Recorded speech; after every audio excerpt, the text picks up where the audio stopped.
What is up, YouTube? I am Eric and you are watching Retro Video Game Pickups, and in this video we are going to be talking about GameStop's midnight releases. So if you like games, consoles, or product reviews, please consider subscribing and make sure you hit that bell notification. But with that being said, let's hop into it.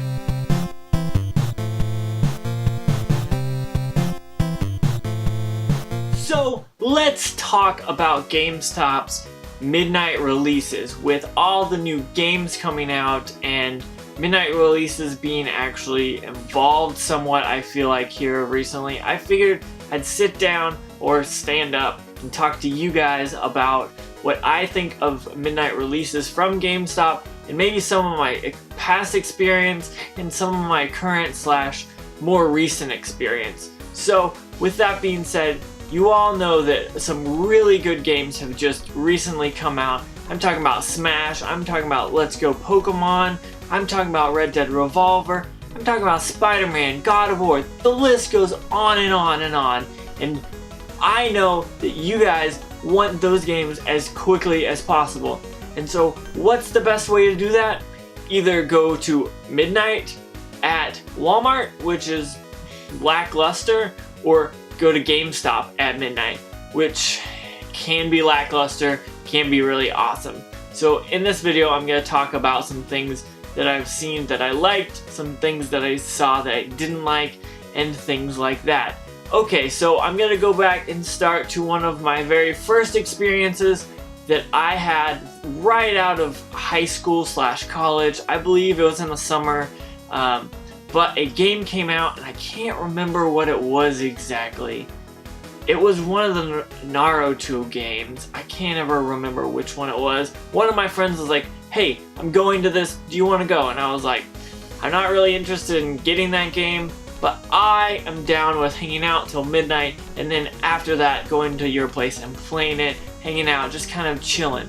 So this is the first experience I got with GameStop, and honestly, it wasn't even a really good one. And when I say first experience with GameStop, I mean their midnight releases, because really I used to not go to GameStop very often, and I probably still don't go much today, but that's a whole different story. So we line up, and this is a college town by now where I'm located at that point, and we're lining up outside. There's at least 20 or 30 people there, and we're kind of in the middle, maybe number 10, something like that. And we're like, hey, what are we doing here? And so we walk over to Taco Bell while my friend stands in line. We get food, we come back. It's just kind of chilling outside, nothing too crazy, but we're having conversation, having fun, all that cool stuff. He goes in, gets his game, and we leave. So at this point, my thoughts were like, okay, cool. You stand outside the store till midnight, you get the game, you leave, you go play it, obviously. But it's kind of changed since then, and I'm going to talk about some other experiences I've had and kind of show what I think about it and what they need to do better. Now, another time I can think of that was kind of somewhat recently, but still in the distant future, was when Smash Brothers came out on the Wii U. I had already picked it up for the 3DS, but it was released like 2 months, maybe a month later. I don't remember what it was, but I remember going and taking my 3DS and actually playing Smash with some friends while we were just waiting for Smash to come out so we could actually like battle each other on the Wii U. So we're sitting outside playing, then we eventually make it inside, and we are obviously still playing. It's kind of difficult because I want to say like me and maybe one other person had it with them, so they were kind of not paying attention or whatever, not really playing. It was just more of like I was playing and that person was playing, and then the rest were talking, and you know how just kind of chilling out, hanging out, talking about games, basic stuff. But then we got the game, we left, we went to one of our friends' house, we played probably till like 3 or 4 a.m. and then we got tired, and some of us stayed there and crashed, and others went home, but I just lived far away, so I crashed there. I woke up the next morning, only to play Smash again and then leave when I needed to. That was another cool thing because, well, I sat down, hung out with friends, we talked about games, then we played the game that we had been anxiously waiting for, and we played way too much. Then fast forward to maybe one that I envisioned to be better or more grand, was Super Mario Odyssey. When it came out on the Switch, I want to say like Assassin's Creed game came out at the same point. I wasn't interested in that, of course. But this GameStop that I went to, actually, you walked in the door, you stood in line either on this side of the store or this side of the store for whatever game you want. And I want to say there was like pretty much just the two big games and maybe some small ones that didn't have big lines. So I got in the Mario Odyssey line, and there was maybe 20 people and maybe 15 to 20 on the Assassin's Creed line. But there wasn't anything special. We were just kind of just standing there. I went with my girlfriend. There wasn't many people that were interested in the game at this point because you had the Switch kind of hadn't fully taken off. At that point, people were saying, oh, the Switch is just a Zelda machine, so they weren't really interested in that. But we got in line, got our game, went home, played for probably 3 or 4 hours again, and went to bed, and then the next day I got up and played some more, obviously. But then I had some really great experiences when the Nintendo Switch was coming out. I had pre-ordered both Bomberman, which is okay, don't make fun of me for that, and Zelda, of course. So I got Bomberman sent to me from Amazon, so that came in the day of.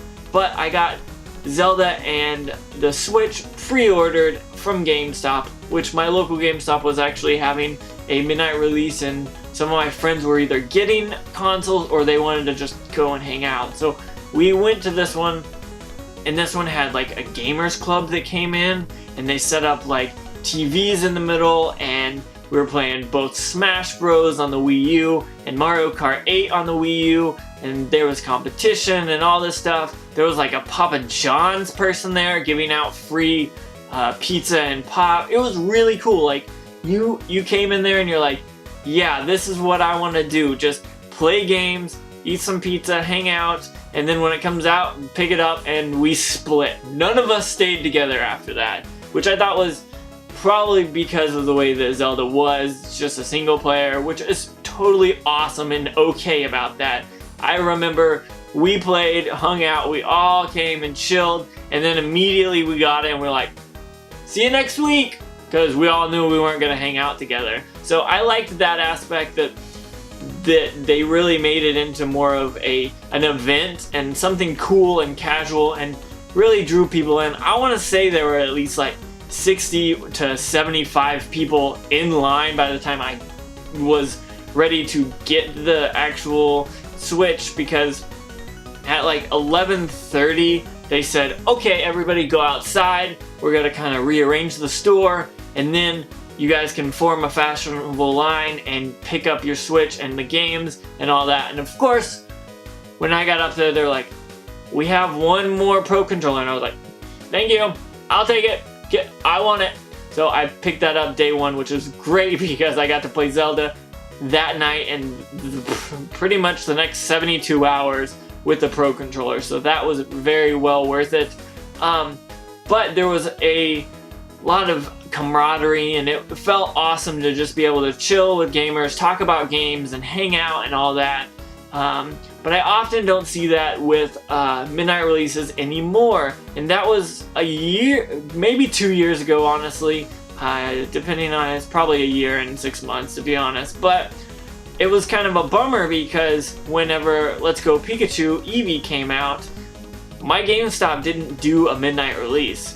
Whenever Smash Bros came out, they did a release, but it wasn't as grand. It was just like, stand in line outside, get your stuff. What I think GameStop needs to do is incorporate those gamers back into these stores and maybe have 2 TVs that they set up every midnight release and say, hey, here's an opportunity to get gamers in the store and hanging out for 3, 4, 5 hours before, and maybe they'll pick something up. Maybe they'll be browsing and be like, I I've never played this game, I'm actually interested in it. And they'll make more sales that way. Because GameStop really, I feel like, doesn't care about the gaming. They just want the money and they want you to leave so the next guy can come in and buy the game, and then you can come in and sell them your game back and they can profit off of it. I know that's a business and they want to grow and make money, but these little things can definitely help grow their business because they're struggling a lot right now. Last quarter they lost $500 million, which is insane. So maybe if GameStop says, alright, let's set this up to where gamers feel more focused and more comfortable in the store, maybe we'll get more sales and people will spend more time here, which will hopefully indicate for more sales. So that's my experience with midnight releases. Overall, they've been pretty cool. I've had some cool ones, I've had some lame dead ones where I've stand out in the cold. It's whatever, it depends on the store manager, I believe. But with that being said, I want you to comment down below and let me know what your experience has been, whether it's been good, tell me a good story, or whether it's bad. Make sure you tell me the bad stories as well. I want details. I want to make sure I understand what you mean because I'm interested to see how it works around the world. And I know GameStop isn't around the world, but if you have a GameStop and you've been to one, please let me know. With that being said, don't forget about Facebook, Twitter, Instagram, Big Cartel, Patreon, and all the rest of the links down below. I have an Amazon link down there, which is a t-shirt. I have a Big Cartel, which is another t-shirt. Got 2 designs down there if you're interested at all. And also, thank you for watching. Don't forget to like, comment, subscribe, and make sure you hit that bell notification. Thank you so much for an absolutely awesome year on the channel. It's been a year and a few days. So just thank you so much for watching or liking or commenting or anything like that. Just know that I really appreciate it and be on the lookout for more content. With that being said, I want to make sure that you have a good day.